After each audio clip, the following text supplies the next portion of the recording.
जय सिया राम मैं सब जग जानी, करहूँ प्रणाम जोरे जुग पानी। मंगल भवन अमंगल हारी, द्रवहूँ सुदशरथ अजिर बिहारी।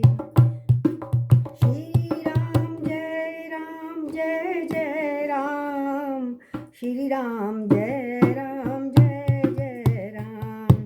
श्री राम जय राम जय जय राम, श्री राम जय राम जय जय राम।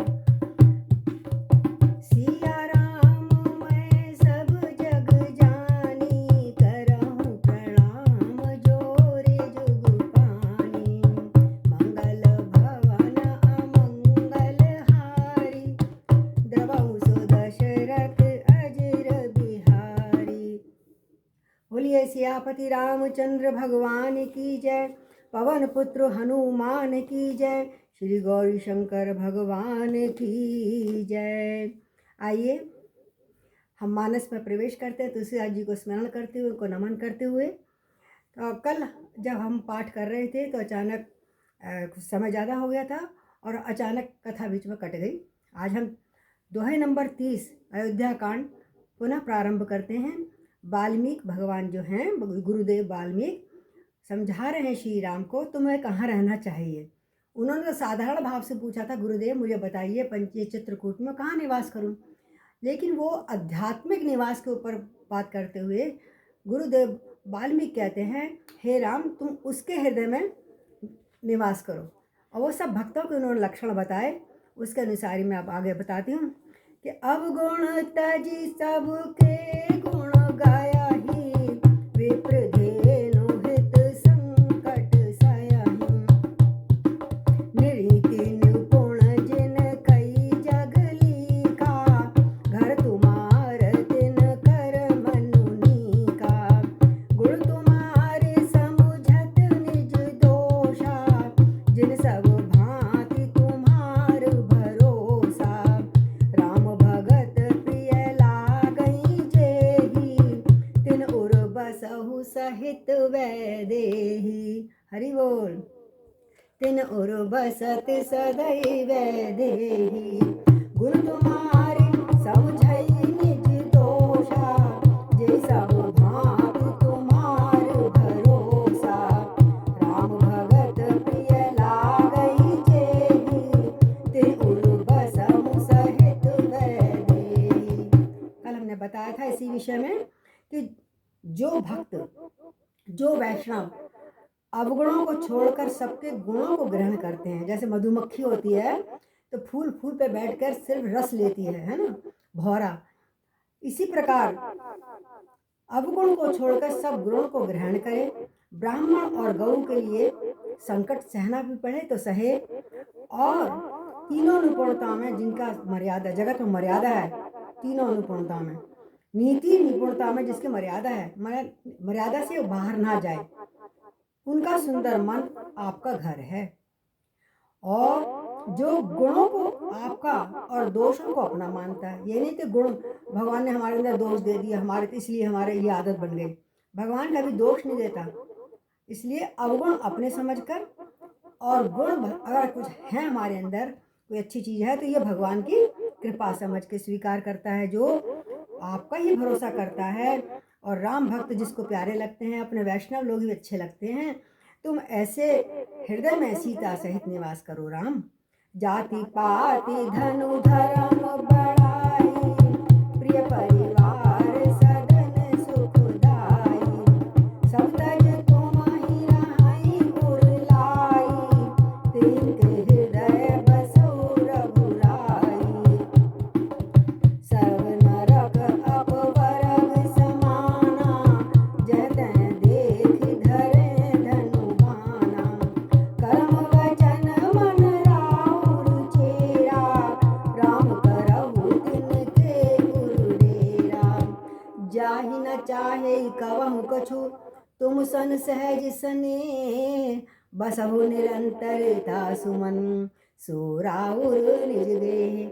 और हे राम, जो जाति पाति धर्म धन बड़ाई प्यारा परिवार और सुख देने वाला जो हमारा ये घर है, सबको छोड़कर सिर्फ आपका आश्रय लेता है कि मेरे तो आधार श्री राघव के चरणारविंद। सिर्फ आपको ही धारण हृदय में करता है। हे रघुनाथ जी, आप उसके हृदय में रहिएगा। और जो ना स्वर्ग को समझता है, स्वर्ग नरक मोक्ष जिसकी दृष्टि में समान है, केवल वो धनुष बाण धारण किए आपको ही देखता है, आपकी ओर चितवन रखता है अपनी। और जो कर्म से वचन से मन से आपका दास है, हे राम, सिर्फ आप उनके हृदय में रहिएगा। जाहि न चाहे कवहु कुछ कष्ट तुम सन सहज स्नेह, जाहि न चाहे कबहु कछु तुम सन सहज स्नेह, बसौ निरंतरता सुमन सो राउर निज देह। और 24 घंटे हम मांगते रहते हैं ना, भगवान ये दे दो, भगवान वो। कहते हैं जिसको कभी कुछ नहीं चाहिए, जो मिल गया जो पर्याप्त है, वो वही पर्याप्त है जो मिला भगवान ने दिया। और जिसका आपसे स्वाभाविक प्रेम है, मतलब से प्रेम नहीं है। कुछ दिन कोई भगवान से प्रार्थना कर ली, उन दिनों कुछ चाहिए तो प्रार्थना कर ली, फिर नियम धर्म सब छूट गया। भगवान ने अच्छा किया तो बहुत बढ़िया प्रार्थना कर रहे हैं, और भगवान का तरफ से कोई भाग्यवश कुछ गलत हो जाए तो भगवान कौन है, मैं तो नहीं उनको भजता। तो ये क्या हुआ, स्वार्थ। तो कहते हैं जिसको कभी भी कुछ नहीं चाहिए, वो जिसका आपसे स्वाभाविक प्यार हो, आप उसके मन में निरंतर बसिए, निरंतर वह आपका अपना घर है। ऐ वेदे मुनिवर भवन दिखाए, वचन सब प्रेम राम मन भाए, कह मुनि सुनहु भानुकुल नायक, आश्रम कयहु समय सुखदायक, चित्रकूट गिरि करहु निवासु, जय तुम सब भांति यशु पासु, शैल सुहावन कानन चारु, करिके हर मृग बिहग बिहारू, नदि पुनीत पुराण बखानी, अत्रि प्रिया निज तप बल आनी, सुरसरि धार नाव मंदाकिनी, जो सब पातक पोतक डाकनी, अत्रि आदि मुनिवर बहु बसहि, करहि जोग तप जप तन कसहि, चलहु सुफल श्रम सब कर करहु, राम कृपा राम देव गौरव गिरि बरहु। और राम इस प्रकार मुनि श्रेष्ठ वाल्मीकि ने श्री रामचंद्र जी को बहुत प्रकार से आध्यात्मिक घर दिखाए वैष्णवों के हृदय में, और उनके प्रेम वचन श्री राम जी के मन को बहुत अच्छे लगे। और फिर मुनि से कहा, हे सूर्यकुल के स्वामी सुनिए, अब मैं इस समय के लिए सुखदायक आश्रम चाहता हूँ। आपने तो बहुत कुछ जगह बता दिया, मुझे इस शरीर को रखने के लिए एक सुखदायक आश्रम, थोड़े से आश्रम बनाना चाहता हूँ, निवास स्थान। तो अब उन्होंने कहा, मुनि ने फिर बोले, अच्छा मैं आपको ये तो मेरा मन की बात ही आपको कह दिया, अब मैं आपको आश्रम के स्थान बताता हूँ जहाँ पे आप सपरिवार रहिएगा। तो चित्रकूट पर्वत पर, चित्रकूट तो आएगा थे, वहाँ पे एक पर्वत था, आप चित्रकूट के पर्वत पर निवास कीजिएगा। वहाँ आपके लिए सब प्रकार से सुविधा है, सुहावना पर्वत है और सुंदर वन भी है। वहाँ हाथी सिंह हिरण और पक्षियों का विहार स्थल है, बड़ा आनंद रहेगा उनको भी और आपको भी। वहाँ पवित्र नदी है जिसकी पुराणों ने बड़ी प्रशंसा की है, और जिसको अत्रि ऋषि की पत्नी अनसुईया ने अपने तपोबल से लाई थी, वो गंगा भी वहाँ बह रही है। वह गंगा की धारा है जिसको कहते हैं मंदाकिनी। कौन लाई थी? अत्रि ऋषि की पत्नी, और तपस्या से अनसुईया जी तपस्या से लाई थी, उनके घर के आगे ही गंगा बह रही थी। और वो मंदाकिनी गंगा जो है सब पाप रूपी बालकों को खा जाती है, यानी कोई भी पाप नहीं रहता, इसलिए वो डाकनी है, पापों को खाने के लिए डाकनी है। अत्रि आदि बहुत से श्रेष्ठ मुनि जहाँ निवास करते हैं, जो योग तप और जप करते हुए इस शरीर को कसते हैं यहाँ पर ऋषि मुनि बैठकर चित्रकूट पे। हे राम जी चलिए सबके परिश्रम को सफल कीजिए, वहाँ बहुत से ऋषि मुनि आपका इंतजार कर रहे हैं, मेरे राम मेरे घर कब आएंगे। और विश्वास भी है आएंगे भाई आएंगे। इस प्रकार सभी ऋषि मुनि आपका इंतजार कर रहे हैं। चित्रकूट महिमा अमित कही महामुनि गाय, ना आए नहाए सरित वर सिय समेत दो भाई। जब महामुनि वाल्मीकि से इतनी प्रशंसा सुनी तो चित्रकूट की अपरिमित महिमा बखान जब सुनी, तब सीता जी सहित दोनों भाई आकर शेष नदी मंदाकिनी में पहले स्नान किया। बोलो मंदाकिनी गंगा मैया की जय। रघुवर कयऊ लखन भल घाटू, करऊं कतऊं अब ठाहर टाटू। लखन दीख पय उतर करावा, चौदिसी फिरऊं धनुष जिमिनारा। वो गंगा ऐसे बह रही थी चारों तरफ बढ़ के, ऐसे एक धनुष हो, मतलब गोलाई में अर्ध अर्ध चंद्राकार, और बड़ा अच्छा घाट है। देखो यहाँ पर ठहरने की व्यवस्था भी हम करते हैं। लक्ष्मण तुम अब यहाँ कुछ ठहरने की व्यवस्था करो, यानी घाट तो बहुत अच्छा है, अब कुटिया छवाएंगे ना। तो लक्ष्मण जी ने पैसुनी नदी पर उतर के वहाँ ऊंचे से किनारे पे देखा कहाँ पे कौन सा स्थान सही रहेगा, और कहा इसके चारों ओर कितना सुंदर धनुष जैसा नाला घूमा हुआ है। इस पर्वत के ऊपर नदी पनच सर दमुदाना, सकल कलुष करिसा उजनाना। चित्रकूट जनि अचल अहेरी, चुकई न घाट मार मुख घेरी। अस कई लखन ठाऊं दिखलावा, थल बिलोक रघुवर सुख पावा। श्री राम जय राम जय जय राम, श्री राम जय राम जय जय राम। रमऊ राम मन देवन जाना, चले सहित सुरथपति प्रधाना। कोल किरात वेश सब आए, रचे परन तृण सदन सुहाए। भरन न जाए मंजु दुई मसाला, एक ललित लघु एक विशाला। लखन जानकी सहित प्रभु राजत रुचिर के, सोह मदन मुनि वेश जनु रति ऋतुराज समय। सियापति रामचंद्र की जय, पवन पुत्र हनुमान की जय। देखो ऐसा लग रहा है नदी मंदाकिनी उस धनुष की प्रत्यंचा है, डोरी जो बांधते हैं, और शम दम दान बाण हैं। अब ये फिर आध्यात्मिक प्रतीक उत्प्रेक्षा बता रहे हैं, कैसा कैसा उपमा दी है उनको। शम मतलब जो संयम में रहेगा, शमन दमन और दान ये उसके बाण हैं, यानी जिस पुरुष के पास ऐसे बाण हैं वो कभी कहीं नहीं हार सकता। कलयुग के समस्त पाप उसके अनेक हिंसक पशु हैं, और जिसके पास शम दम दान बाण हैं उसके आगे कलयुग का कोई भी हिंसक पशु सामने उसका मुकाबला नहीं कर सकता। चित्रकूट ही मानो अचल शिकारी है।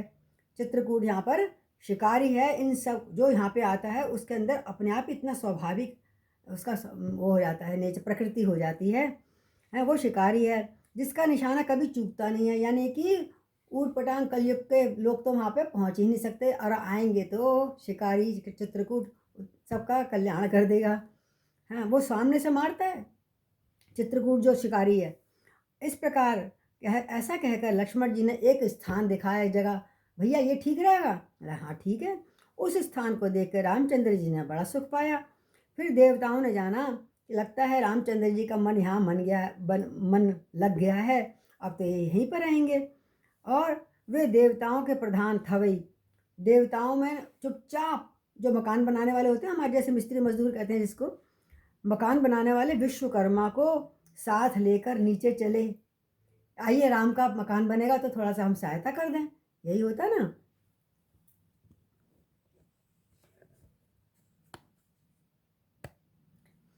जब विश्वकर्मा को लेके चले तो सभी देवता की भीलों में भेष में आ गए। देवता लोग कौन बन गए? कोल की रात, क्योंकि कहा था ना ब्रह्मा जी ने तुम जाओ देवताओं के रूप में वहाँ पे रहो, जंगल में ऋषि मुनि बन के रहे, कोई बंदर बन के रहे। अब वो कोल की रात बन के आ गए। देखिए वैसे तो भगवान सेवा लेंगे नहीं, हम भगवान की सेवा करें। तो भीलों के वेश में आए देखकर पत्तों और घासों के सुंदर उन्होंने घर बना दिए, कुटिया बना दी, 2-3 कमरे बना दिए आराम से। हैं, पत्तों की कमाल है और घास की ऐसी सुंदर 2 कुटियां बनाई। आपको पता है 2 कुटिया, एक लक्ष्मण की तो विश्राम की होगी जिनमें कभी ना कभी। ऐसी 2 कुटियां बनाई जिनका वर्णन नहीं कर सकता विश्वकर्मा भी, स्वर्ग से ही बढ़िया लग रही हैं वो। उनमें एक बड़ी सुंदर छोटी सी, एक बहुत बड़ी थी सुंदर सी और एक थोड़ी छोटी थी। लखन जानकी सहित प्रभु राजति रुचिर के, सो मदनु उन्मेष धरु रति ऋतुराज समेत। बोलो सियापति रामचंद्र भगवान की जय। अब जब उसमें प्रवेश करा लक्ष्मण और जानकी सहित श्री रामचंद्र जी ने सुंदर घास पत्तों के घर में शोभायमान हो गए और बाकायदे उन्होंने पूरा हवन हवन करा था। वाल्मीकि रामायण में है, बड़ा जैसे घर में जाते हैं नए घर में रहते हैं तो पूजन पाठ करके गणेश जी का नाम लेकर उसमें प्रवेश करा। और जब वो अंदर प्रवेश कर गए तो तुलसीदास जी कहते हैं मानो कामदेव मुनि, मतलब कामदेव जो है मुनि का वेश धारण करके आ गए। इतना सुंदर लग रहे थे वो उसमें बैठे हुए विश्राम करते हुए हरी हरी कुटिया के अंदर। मानो कामदेव मुनि का वेश धारण करके पत्नी रति के संग और बसंत ऋतु के संग वहां पर सब जगह छा गए। अमर नाग किन्नर दिसपाला, चित्रकूट आए तहि काला, राम प्रणाम कीन सब काहू, मुदित देव लहि लोचन लाहू। बरस सुमन कर देव समाजू, नाथ सनाथ भये हम आजू। कर बिनती दुख दुसह सुनाए, हर्षित निज निज सदन सिधाए। चित्रकूट रघुनंदन छाए, समाचार सुन मुनि सब आए। आवत देख मुदित मुनि वृंदा, कीन दंडवत रघुकुल चंदा। बोलो सियापति रामचंद्र की जय। और जैसी पता लगा उस समय देवता नाग किन्नर और दिक्पाल चित्रकूटों में आए और दर्शन करने आए। प्रभु विराज रहे हैं यहाँ पर। रामचंद्र जी ने सब किसी को प्रणाम किया।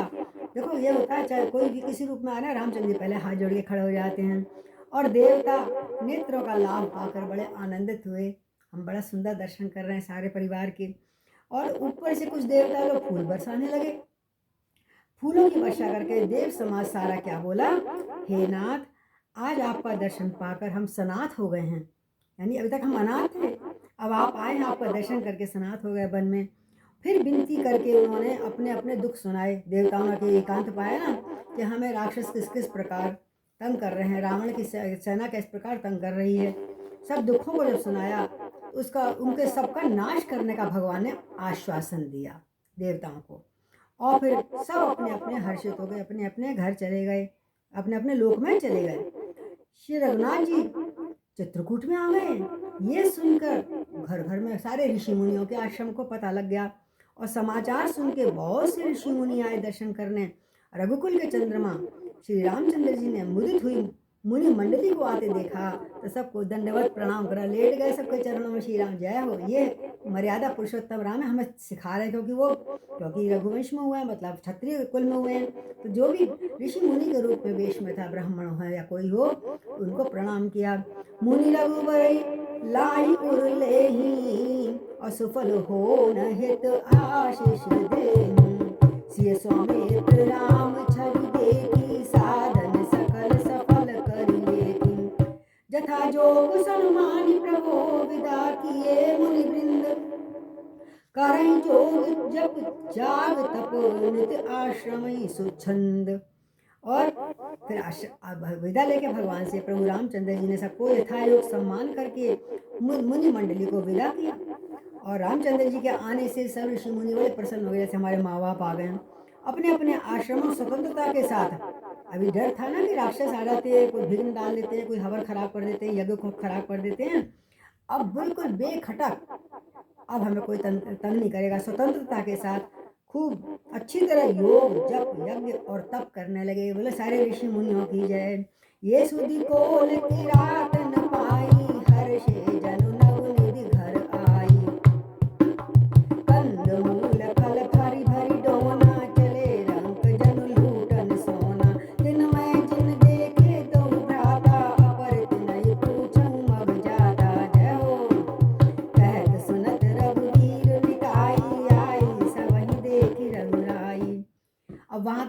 राज जो रहते थे असली, अभी तो देवता नकली आए थे ना घर बनाने के लिए, जो असली रहते थे जंगल में, भगवान श्री राम का आगमन सुना तो कोल की रातों ने पाया, वो तो इतने हर्षित हुए, क्या बात है, 9 निधियाँ मिल गई उनको, 10 8 सिद्धि 9 निधि मिल गई है, कि घर पे ही आ गई अपने आप चल के। वो डोनों में भर भर के कंद मूल फल और जल ऐसे ला रहे हैं मानो दलिद्री को सोना लूट लिया, और किसी दलिद्री ने सोना लूट लिया, बहाने बहाने से उनको सामान, खाइए ये फल, खाइए ये जल पीजिए, ये डोना है। इस प्रकार दर्शन करने आ रहे हैं तीन में। और कुछ उसमें ऐसे थे, दोनों भाइयों को पहले देख चुके थे, जब रास्ते में आ रहे थे ना पूछते हुए, तभी देख चुके थे, तो वो आगे आगे समाचार दे ही रहे हैं कि वो सुंदर से बदन वाले चलते चलते वन में घूम रहे हैं। तो जब उन्होंने देखा, जो देख चुके थे, उनसे दूसरे लोग रास्ते में जाते हुए पूछते हैं, भाई कहाँ है, कहाँ तक पहुँचे होंगे, कैसे हैं वो, हमें बताओ ना। दर्शन करने से पहले उनकी वर्णन सुनना चाह रहे हैं, हम भी दर्शन करेंगे, तुमने तो देख रखे हैं, बताओ भैया कैसे हैं। तो इस प्रकार रामचंद्र जी की सुंदरता कहते सुनते सबने आकर रघुनाथ जी के दर्शन ये। बोलो अयोध्या धाम की जय, मेरे राम दरबार की जय, राम लला की जय। तो करई जोहारु भेंट धरि आगे, प्रभु बिलो कहीं अति अनुरागे, चित्र लिखे जनु जयते ढाड़े, पुलक शरीर नयन जल भाड़े। भेंट आगे रखते हैं, हाथ जोड़ के लेट जाते हैं भैया कुछ, और बहुत प्रेम है, इतना अनुराग है कि प्रभु को देखते ही रहते हैं, मुग्ध हो जाते हैं, देखते देखते आंखें एकटक हो जाती हैं उनकी, मानो चित्र लिखे से कोई मूर्ति खड़ी है। उनके शरीर पुलकित हैं और नेत्रों में प्रेमाश्रों की बाढ़। धन्य है वो जाति भील खोल गिरा, जिसने श्रीराम मार्ग में इतने प्यारे भगवान के दर्शन करते रह रहे हैं। राम स्नेह मगन सब जाने, कही प्रिय वचन सकल सन्माने, प्रभु जोहारी बहोरी बहोरी, वचन विनीत कहीं कर जोरी। अब हम नाथ सनाथ सब भय देख प्रभु पाय, भाग हमारे आगमन राउर कौशल राय। हे नाथ, हे प्रभु, आपके चरणों का दर्शन करके आज हम बहुत सब सनाथ हो गए हैं। हे कौशल राज, हमारे ही भाग्य में आपका भाई, हमारे ही भाग्य से आपका यहाँ शुभ आगमन हुआ है। हमारे कोई बहुत पुण्य इकट्ठे कहीं पुण्य होंगे, हमारा भाग्य आज चमक गया जो आप लोगों के, हमारे भाग्य से ही आप हमें दर्शन देने घर आ गए हैं। बोलो सियापति रामचंद्र भगवान की जय। श्री राम जय राम जय जय राम, श्री राम जय राम जय जय राम, श्री राम जय राम जय जय राम, श्री राम जय राम जय जय राम। मंगल भवन अमंगल हारी, रवहु सु दशरथ अजरवि, सिया राम मैं सब जग जानी, करहु प्रणाम जोरि जोग पानी। बोलो सियापति रामचंद्र भगवान की जय।